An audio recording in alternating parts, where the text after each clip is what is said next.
All right. Hey, good afternoon, everybody, and sincerely thank you so much for being here. This is an incredible part of what we want to make sure that we do within this organization is discuss what occurs. And you are really the people that can deliver that message. So in all sincerity, thank you very much and good afternoon.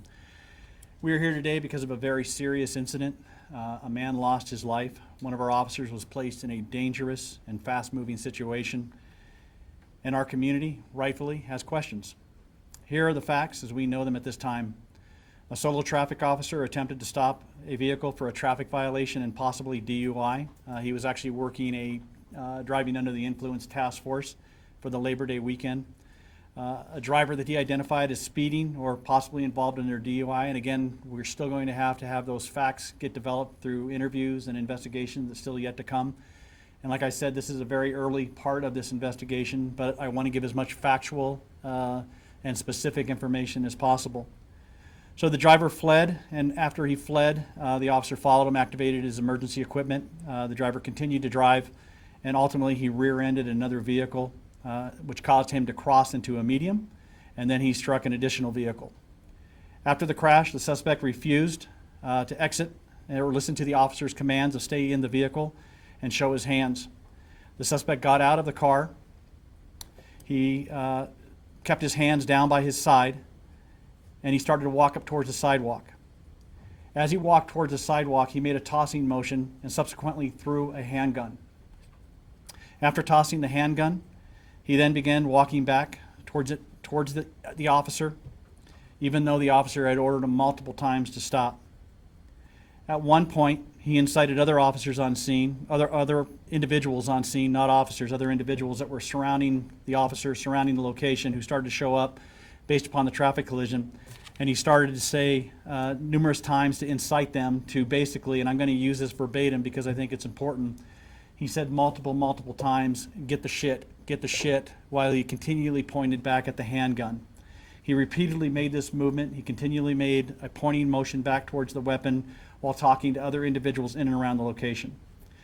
As the suspect moved toward the officer and looking back at the weapon, the officer struck the suspect in an attempt to de-escalate the situation and to prevent him from focusing on the weapon and reaching that weapon. The suspect then turned on the officer, raised his fist, and said, "I'm ready for this. Are you ready for this?" And then he aggressively advanced. The officer, who was alone, outnumbered, backed into the street and oncoming traffic and ordered the suspect multiple times to stop and listen to his commands, all of which were ignored. At this time, the officer discharged his firearm. The suspect was struck and killed. This was not something that the officer, the department, or the city of Aurora wanted. Our officer was performing his duty, enforcing traffic laws, and keeping our roads safe. He did not choose this confrontation. It was the suspect's actions that escalated and turned this into violence. Had the suspect not fled, crashed into other vehicles, thrown a gun, encouraged others to retrieve that gun, and advanced aggressively towards the officer, we would not be standing here today. It's always easy to second guess an officer after the fact. But in the moment, faced with an armed and aggressive individual who created the danger, he gave commands, he tried to intervene without deadly force, but the suspect chose, and choices left him with no other safe alternative. We must also be clear about officer safety. An officer is not paid to get injured or beaten in the middle of a street. Their duty is to protect themselves and the public so that they can continue to serve. In this case, had the officer been incapacitated, the consequences for him and for others in the area could have been devastating. Our Constitution, under the Fourth Amendment, requires that an officer use force be judged by the reasonableness of the moment, not by hindsight. Based on his actions and the initial briefing, it appears the officer believed he faced an imminent threat of death or serious injury, and he acted. We also understand, and I do understand this without question, the broader context of what we are discussing today. The suspect was a black male. Aurora is presently and remains under a consent decree designed specifically to address bias and force issues. We know that trust is fragile without question, and we take that incredibly serious.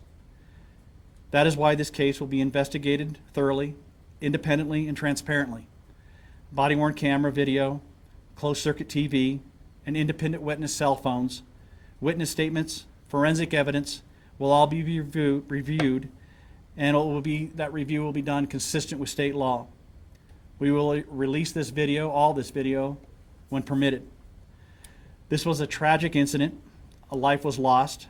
An officer was forced to make a split-second decision that no one wanted. But the suspect's actions created this danger, and our officers responded to survive and to protect others. Our commitment is simple. We will uncover the truth. We will support our officers and this department through the due process, and we will respect the community's concerns with openness and accountability. What I'm going to do now is, again, I'm trying to get as much factual information as absolutely possible and what we can legally release. And I mean that sincerely. There are some things right now that we cannot release. We do not have the officer's statement yet. He has not given that statement. So we are going off of witness information. We cannot release the body-worn video yet until the family sees it. The family has not witnessed that or reviewed that video.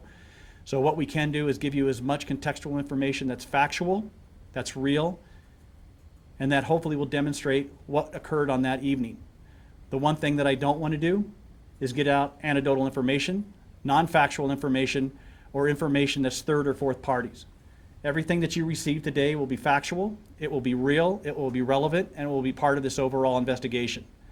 It will not be something that came out of the air. It will not be something that somebody said to somebody else or somebody else and somebody else. It will be the best information that we have. With that, I'd like to have you take a look at this timeline. Again, as you look at the timeline, the way I broke it down and the way it's been broken down, it gives an exact example of what occurred and what period of time that occurred at. The officer had his radar gun out, and you see a traffic violation that took place somewhere in the area of 7:30 on the 29th. Shortly after that, the officer follows that vehicle. The vehicle does not stop. It continues to accelerate away, finally comes to rest in the area of 6th and Billingsley. The officer approaches the crash site, gets out of his vehicle, and he makes these commands that I talked about earlier to order the suspect to stay in the car and to show his hands. In the video, as well as some pictures I'm going to show you here, that does not happen. The suspect comes out of the car, he conceals one of his hands, and you can see it right there after what the officer told him to do. You can also see the damage of the car beforehand, and then where he struck the car, and then the other vehicle involved. You go to the next slide. The officer attempts to grab the individual because at this point, from what we know, and again, we are still navigating this and we are still waiting for the officer's interview to occur, but at this point, we hear conversations regarding a gun. The individual in the yellow shirt, our suspect, has a gun down to his side on his right side with his right arm lowered. The officer attempts to stop him and to tackle him, which is unsuccessful. Next slide. The suspect in the yellow shirt then, with the handgun that was in his right hand, he makes a tossing motion and he throws that handgun into a grassy area.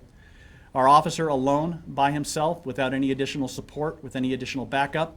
And now also, I think it's important to add in at this point, the suspect's son, adult son, he was driving behind the suspect in another car.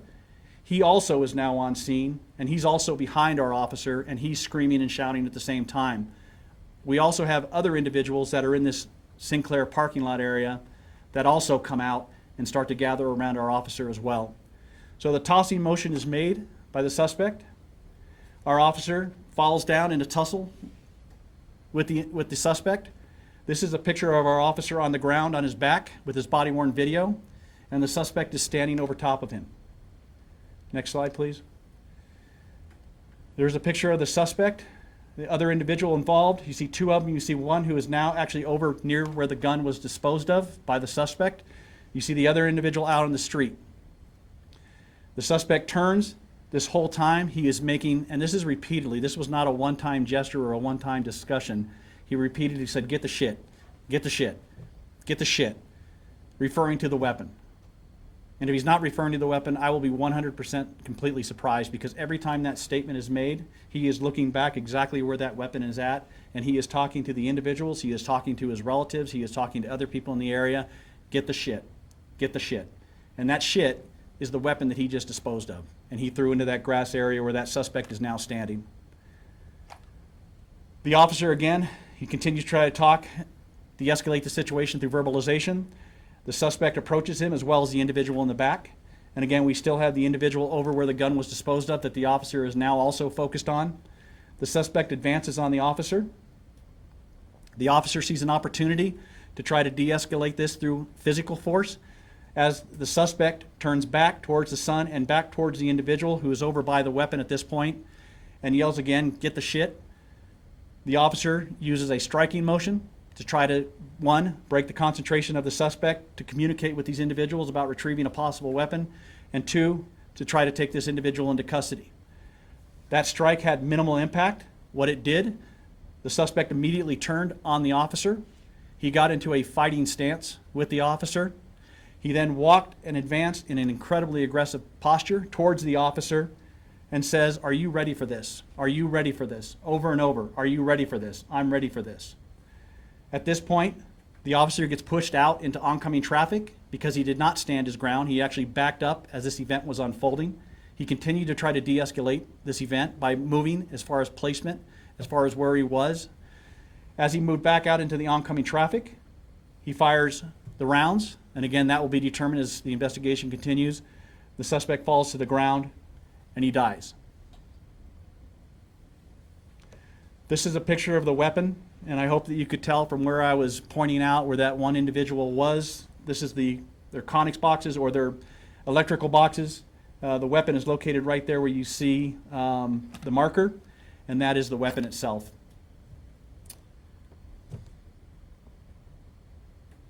This is a videotape, again, the officer from the time that he got out of the vehicle to the time that he made contact with the suspect.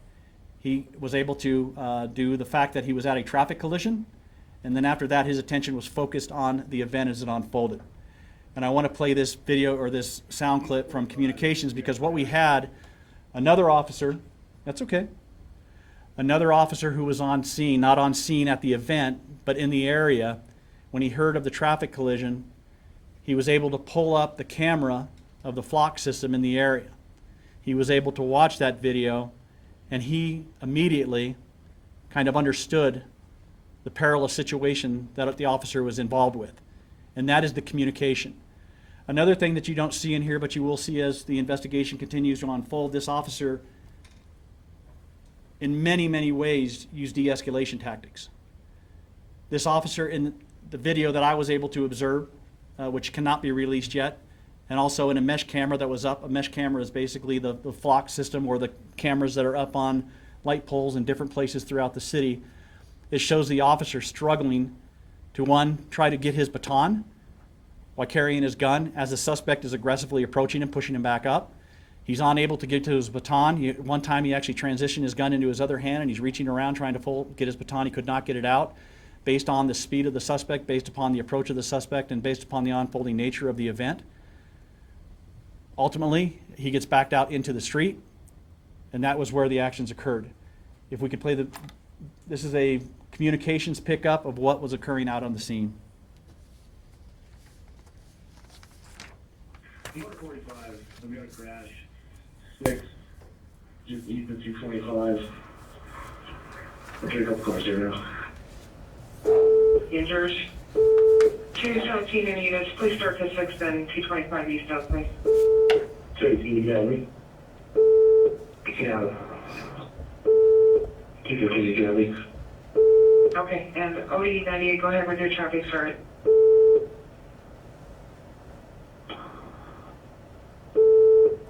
Just 25 on channel 2, your officer in the crash is only one gunfight, 2 cars emerging. Cars stepping up to emergent, we're going to hold the air, we got a line of fire. Do you know what direction? On fire to the west, black male suspect, yellow shirt, currently fighting with the officer. We need cars that are hot. Sure. All units start, please. 225 east out, officer fighting. Unit 2 to the player, shots fired. Cars emerging, 225, go. Copy. Copy. Hold the air, we're holding the air. Shots fired, Florida 45, shots fired. Give me 2 cars. Cruiser. Yeah, it's hot. We got everybody going, hold the air, please. Just start that way, please. What that video or what that tape shows, again, that is the factual information that we have. That is not doctored, it's not edited. It basically shows when the officer runs the license plate of the vehicle, when he goes on the vehicle collision that was caused by the suspect after he tried to flee, after he hit another vehicle, after he went over the mediums, hit another vehicle. That is when the officer makes the first call. That was the officer involved. The other information you get, it comes from, again, that information that I supplied from an officer who was watching the event unfold via his camera, and he could see the event as it was laying out. And what he saw was an officer in a fight with a suspect. He also saw the officer being overtaken, and then he also stated, as you heard in the video that, or as you heard in the audio portion of that, that the officer needed help emergent. Emergent means right now. After that short period of time, you then hear the officer himself come on the air and say that shots were in fact fired. But one thing that I want to also kind of bring out on this too, and again, so much more is going to be as the investigation unfolds, is the timeline of this. This isn't something that unfolded over an hour, a half hour. Basically from contact to conclusion, you're looking at probably a 2 to 3 minute span of time. All of that occurring. The vehicle collision, the commands to stay in the car and show hands, the failure of the commands to stay in the car and show hands, the exiting of the vehicle by the suspect, the gun tossing by the suspect, the officer falling down to the ground, having the suspect stand over him, as you saw in that body-worn video picture, the officer getting back up as quickly as he can and then having to deal with the suspect who is now inciting and trying to get other individuals in and around the area to pick up that weapon and bring that to him. Besides that, now you had an opportunity where an officer tried ultimate times to de-escalate the situation, both physically and verbally, all of which were negative, and which basically increased the aggressiveness of the suspect as he approached him and then pushed him back out into oncoming traffic lanes. All of that, again, was not over a period of an hour, a half hour. That was over a period of probably about 130 seconds. With that, I'd also like to bring up some other things. And again, this is factual. This is what can be released at this point in the investigation. This is some of the witness statements. I think that this is an important part as well. There was 7 witnesses that were interviewed out at the time. All of these different statements, I'm not going to read them all. I'm going to give you just kind of a sampling of what some of them state. Here, on one witness, witness 1, he says that he was told to show his hands. He did not comply. Subject moved towards the officer and the officer moved back. Officer was trying to get the subject to comply. Subject was kind of at fault. Witness 2, suspect chased after and charged the officer. These are all independent witnesses. These aren't somebody that, again, it's not law enforcement personnel. It's nobody attached to us. These are independent witnesses that were out at that location or in and around that area at the time of this event. Witness number 4 saw the suspect and the officer wrestling on the ground, heard the officer yell, "Get down, get back," multiple commands. He said the subject had ample opportunity to comply. Witness number 5 believed that the suspect was armed. The officer gave orders. The subject threw a gun to the ground. Subject would not stop going towards the officer, even after several commands. Subject would not listen to the officer. Witness number 6, the subject was armed, or the suspect was armed, with a black handgun, and which was dropped in the struggle. Officer attempted to de-escalate the situation before discharging his weapon. Again, these are witness statements. After a physical altercation between the subject and the officer tried to retreat, but was surrounded by 2 other individuals, possibly relatives. That was witness number 6.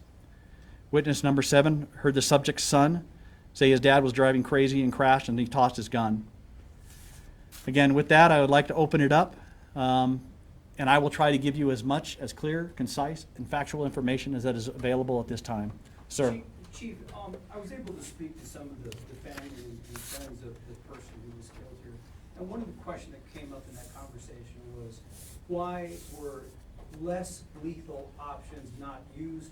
The family and friends seem to think that you guys made it seem like there were so many people with him, but that it was only his son nearby. You talked about de-escalation tactics, but they're saying, why weren't less lethal options not used? And I'm going to counter that because less lethal options were used. De-escalation was used. De-escalation doesn't come in the form of just a device or a mechanism. It comes in the force of space. It comes in the presence of time. It comes in the aspect of communication. It comes in the aspect of, again, giving up ground, repositioning. It comes in the aspect of physical force. That is a part of de-escalation. I know people think de-escalation, they're thinking OC spray, which is a spray that gets in your eyes, or they're thinking a less lethal tool like a beanbag round or a 40 round which shoots out a rubber bullet. De-escalation all comes in the form of everything that I talked about, and all of those things were used. And again, there's going to be more in the investigation that we have to find, but when you see an officer that's verbalizing, that is de-escalation. When you see an officer who is getting space away from an individual that is aggressive and proactively charging at him, that is de-escalation. When you see an officer who is struggling to get into his baton, which is a de-escalation tool, but he was unable to get to that tool based upon the aggressive behavior of the suspect charging at him, that is de-escalation. When you see an officer use a punch to try to stop somebody from inciting other people in and around a weapon, that is de-escalation. When you see an officer back out, away, and reposition, or basically retreat into the middle of an intersection, a six-way highway where vehicles are at speeds of 50 miles an hour, that is a de-escalation. The one thing that I think is really important when you think of de-escalation is it's a two-way street. It's not only the officer that's involved in the de-escalation process, it's also the suspect and how he responds and how he reacts to it. On all of these de-escalation opportunities that were given to that suspect, he did not respond productively. He responded in actually the opposite way. He got more aggressive. Thank you. There have been claims on social media alleging the identity of the officer involved in this and a potential disciplinary record that he may have. When can we expect to learn more about the officer involved in this shooting? Right now, I'm not going to release his name, and I'm going to tell you why. Again, he has not been interviewed yet. There is also, again, we have an intelligence group that looks at social media posts. There is threats on him and his family as well. Matter of fact, we had specific threats on his family, said let's make them pay. That is one of the reasons we are not. He did have a use of force issues. He did have, not issues, but he had prior use of forces. He also had personnel complaints, but there was nothing of major issue that we know at this point. This is at least the second time in recent months that an officer has approached a suspect alone, got into some sort of physical fight with them, and then felt that their life was in danger and used lethal force. Are there any types of maybe like changes or protocol lessons that could be learned here? I think, and honestly, every event is a lesson learned. Every event you realize, okay, what could we do better? What could we do different? Based on how we deploy, again, trying to get coverage to a very large city based upon our resources that we have, we deploy one-person vehicles. On that last one that you talked about, again, due to the length of the area where it was, we ended up modifying that and we put two people into a car in certain areas. That was not the case on this event. That is something that we would love to see change. I would love to see two persons in every vehicle. Right now, with staffing concerns, with our calls for service, we don't have that opportunity. And there's one thing that I have to bring back into clarity. Again, this was a tragedy and this impacted individuals without question. And there is no question to that. But this and our service is not an isolated event. Last year, again, I want to bring this up. Last year, in 24, we responded to 257,053 calls for service. That's 257,000 calls for service. Year to date right now, we have responded to 151,000 calls for service. This is a tragedy, but there's a lot of other calls where officers are performing their duties, where they're utilizing resources, where they're using the tactics to effectively achieve what they need to do. As a matter of fact, right now, year to date, you mentioned other shootings. We are at 3 shootings, 3 officer-involved shootings right now, year to date. 3. That comes out when you look at the calls for service, which is 151,474. That comes out to 0.002% of incidences related to calls for service. So that is something without question that we focus on. There's always a way to do things better. We always wish we had other opportunities. But like I said, it's a two-way street. Because on both of those incidents you talked about, it wasn't just the officer there by himself. He was there with a suspect. He was there with an individual who didn't listen. He was there with an individual who didn't comply. He was there with an individual who had multiple opportunities to stop his behavior, stop his aggressiveness, and listen to what the officer said. And on both of those occasions, and on many occasions, that is the difference between an officer-involved shooting and a not officer-involved shooting. Yes, ma'am? A few clarification questions questions. I saw on one of the slides that it said the officer shot 3 times, but then I heard you say that that will be investigated. Do we know how many shots were fired, and then how quickly was aid rendered? Yeah, and again, that's something, I'm thinking it's 3, but I'd want to be very cautious. Again, that got framed into the slide based on the noise and based what occurred. But that will have to come out in the investigation further, but I'm believing it was 3. As far as the aid rendered, again, I think we looked at somewhere in the area of 35 to 45 to a minute, and that involved other officers coming on scene. And as you saw from those pictures, again, this individual, our suspect, was in the middle of the street. The officer still had an outstanding gun. He still had a person who was somehow connected with the suspect, who was being told by the suspect to go pick up his gun and bring it to him. We still had other individuals that were by the electrical boxes where the gun was located. He was still trying to deal with traffic as it was coming at him and control that aspect. And so the ability to stop everything and just get down and start rendering aid is based upon the availability of the situation. This situation did not allow that. As you'll see, as this investigation continues, very briefly after that, additional officers arrive on scene. As you heard on the audio, you heard him say, "Get there emergent," which is basically code 3 with lights of siren. And right after those officers get there, the first thing they do is contain the weapon so that nobody else gets injured. And then they immediately start providing first aid to him. And that was 35 to 40 minutes?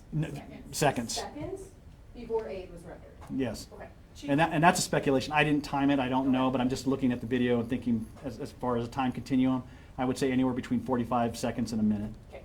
I'm still confused on the traffic stop of this. Where was your officer station, and what exactly was the reason that they pursued this specific individual? Yeah, and they didn't pursue it. That's one thing we think. It did not come out as a pursuit. So there is a differentiation. He followed this vehicle. He tried to get him to stop, and the suspect would not stop until he actually collided with another vehicle.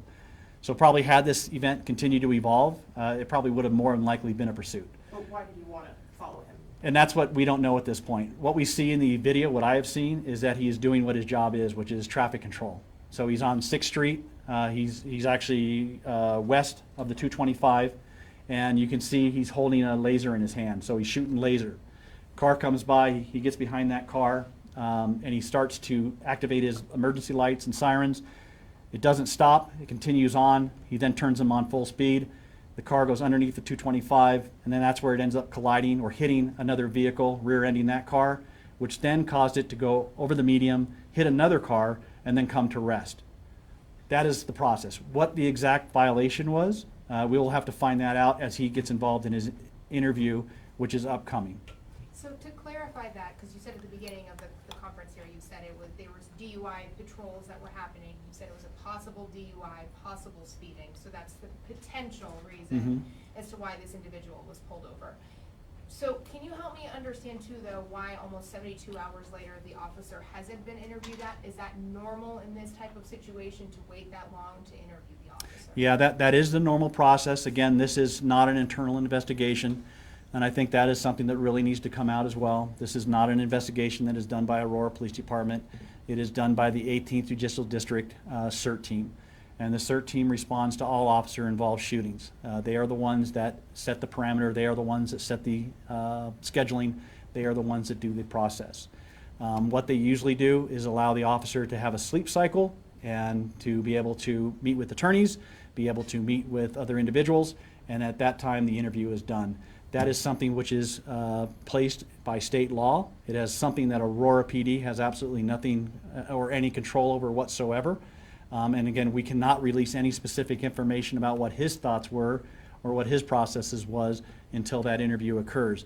And then even after that, the investigation is still going to take a period of time. They usually take up to 6 to 7 months for the investigation to unfold, because all these witnesses that I mentioned, all the scene locations, all the processing of toxicology, all the other examples of what goes into a officer-involved shooting is not a quick process. Why I'm here today and why I feel this is really important, because I want the facts that we can deliver to be out. And I want it to be factual, because what I have heard lately is not factual. And I'm not pointing fingers, I'm just saying the information that I have received, the details that I have seen on social media, the third, the fourth parties, the fifth parties about what is wrong and what's not wrong, what's right, what's not right.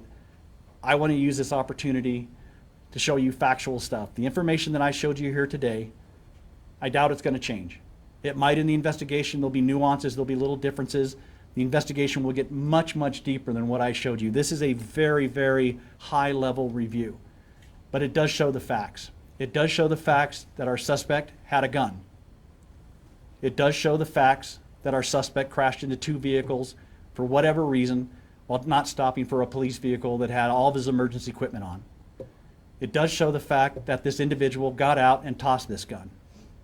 It also shows the facts that this individual, this suspect, had other individuals that were there on scene, and he again was trying to incite or entice those individuals to pick this gun back up for whatever reason, who knows. It does show the fact that our officer tried multiple ways to de-escalate, and that's one thing I've heard over and over. There was no de-escalation, there was no de-escalation. And there was. And again, these subject matter experts that are out there and saying this, I want there to be factual details. Because I don't know where they're getting their expertise from. I don't know where they're getting their information from. It also showed the fact that this individual charged our officer, again, out into a middle of an intersection. Those are the facts that we know now. What could change, what could evolve, we will find out. Sir? You have a lot of experience and a lot of training. A lot of people at home don't. What's one thing you wish they knew about this situation and these types of situations that you could convey to the people of Aurora? Again, I think the most important thing is the fluid nature of this, and the fact that had the suspect listened to the officer, had the fact that the suspect maybe would have pulled over when he first saw the red lights, he probably would have driven away with a ticket and nothing else.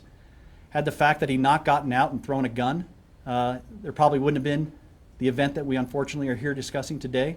Had he not attacked an officer, it's probably very likely that we would not be here today either.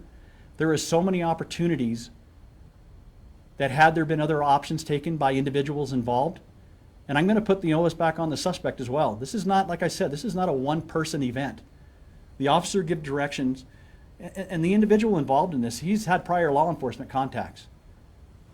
So he understands the relationship. He understands that conversation. And for whatever reason, for this particular time, he wanted to make a very clear decision that he wasn't going to adhere to any of it. And that to me is sad. It makes me upset that I'm standing up here talking about this. I wish that we weren't. I wish he would have gotten his ticket. I wish he would have pulled over and stopped. But again, I'm not in his mind. I don't know what he was thinking. I don't know why he felt that was a time to do what he did. I don't know a lot about what's going to go on. But what I can say is the investigation will. And the investigation will give information that we don't have right now.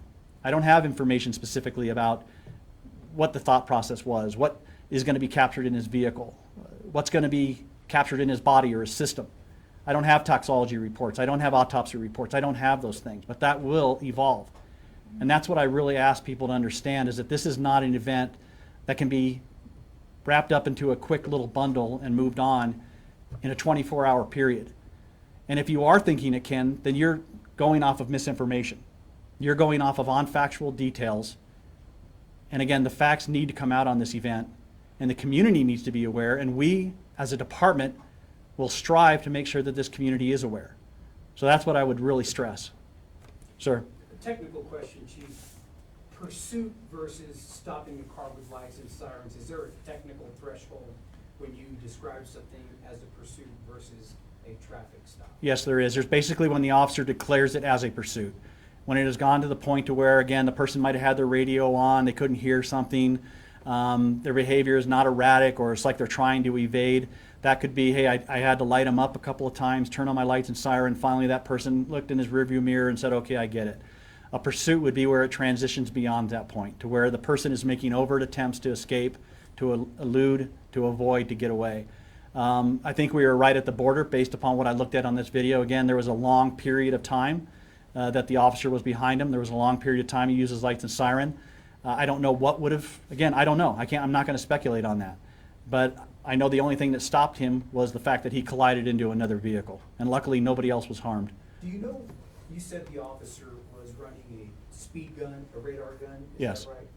Do you know the speed that the suspect was driving? I don't have that now, and that's going to have to come out in the investigation and the interview with the officer. Yes. In the screenshots you were sharing, you said that there was the point where the officer was lying on the ground. And I'm sorry if I missed this in your explanation. can you explain how the officer ended up on the ground? Did he trip? Was he pushed? Yeah, I can give, again, cursory information. As the suspect exited the vehicle, he had his right arm down by his side with the handgun in his hand. He tossed the gun. Our officer grabbed him by the back as he was making this toss-in motion. There was some type of tussle. I don't know the total amount of it. Our officer went down onto the ground. He laid on the ground for a matter of moments or seconds, I believe. And the suspect stood over top of him. Luckily, our officer was able to regain his posture, get back up, and again started immediately communicating and working with the suspect. So it's not to say then that that suspect was attacking the officer? Again, I don't know, and I don't want to put out misinformation. I don't know. All I know is that the officer tried to stop this suspect's behavior, tried to control him, and he ended up on the ground with the suspect standing over him. Not a good place for anybody to be. And other than that, I'm not going to give any more details that I don't have specifics on. Yes? When firing a weapon in an area where there's a lot of other people around and a lot of traffic in the area, is there a certain protocol that officers have to work through before firing a weapon in such a crowded situation? Yeah. And again, that's a process. You have to look at your background, see what's there, see what's around, but you also have to look at your threat level. You have to look, are we at a point of deadly force? Because that's what it is. Are we at a point to where I have no other options? And so again, I hope that will come out. Again, I don't want to speculate, but I'm sure the officer, hopefully he'll articulate out what he saw, what he didn't see. Hopefully he'll articulate out why he did what he did, and that's what we are looking for. This, again, I'm not going to get into that because this is still a very, very high level. I just wanted to show the facts of what we know so far. Really quick, just kind of going off of that, I know you mentioned that the officer was outnumbered based on the suspect and potential family also on the scene, but at the end of the day, officer had a weapon and this man did not. Yes, maybe he may have been calling for someone to go get it, but in that moment, he did not have a weapon in his hand, though he was giving off an aggressive stance. Yeah. So what truly led up to this shooting that he had to use deadly force? Yeah, and I think that's really an important part. It's important to understand that even after the suspect discarded the weapon, the threat to the officer and the public didn't just disappear. Just because there's not a weapon there, again, there was aggression throughout the contact of this. We had an officer that got pushed out in the middle of a 6-lane roadway. There was still discussions going on. There was still a fight going on. There was so many things, again, that I just cannot get into until the officer does his interview. But just because that weapon is discarded doesn't mean that it's still not a deadly force situation. And when I said that initially earlier, I meant that. Our officers don't get paid to get beat. Our officers don't get paid to become unconscious in the middle of an intersection. Our officers are there to serve people. And even without that weapon, based upon this suspect's behavior, based upon the options that he tried, and all failed based upon the actions of the individual involved on the other side of those attempts, there's still a threat. That is not normal behavior. That is not behavior, again, out of the 450,000 some residents in the city of Aurora. That is not normal behavior. To throw a gun at an officer, to crash into other cars, to attack officers, not to listen to what they say, that is not normal behavior, and it can't be normalized. Because these officers do not, again, get paid to get hurt, to get killed, to get injured. Any other? Have you reached out to the family to ask if when they would like to see this video, and if they see the video, and after they see the video, will you consider releasing it to the public? Yep, that is one thing that we have to do is work with the family. We have already started that communication, and again, and I'll be really open too, it's a really challenging thing to do. There is nothing pleasant about it whatsoever, because this is still somebody that they love and cared for. It's not pleasant, but it's what we do. And so we are going to have to show that video to the family. As soon as that video has been seen, it will be completely released from beginning to end. Any other questions? I'll take one more. I'll just ask a technical question, if Yeah. no one else has anything else. Just, is there any information that you can provide on the weapon that was recovered from the scene, like the type of gun? I think it was a 380. Do we know? I think it was a 380 Ruger, but I'm not 100% sure. It was either a 9mm or a 380 Ruger, but I'm not sure. So please use that sparingly, because I'm not 100% sure and I don't want to give out misinformation. That's, again, something that will be done where they will look at it in the crime lab. They will actually fire it. They will look at how it was loaded, how it's functioning, all of those things. And so, again, I'm really not sure at this point. But that's kind of what I think, but I'm not sure, so I don't want to give misinformation. And the weapon we saw, there was one weapon that you showed pictures to us today of, right? That's correct. Okay. That's correct. With that, again, the one thing I hope that the community knows, we are, without question, going to be as transparent as possible on every aspect of this event. We are not going to hold back anything. I ask the community to please realize we are going to provide real and factual information, and I ask for their support in this process. I ask that we as a community come together. I ask that we wait for the determination of external entities to look at this event and come up with the results, good, bad, or indifferent, from both the legal aspect as well as the administrative aspect. Both of those angles will be looked at and reviewed. Again, thank you for being part of this.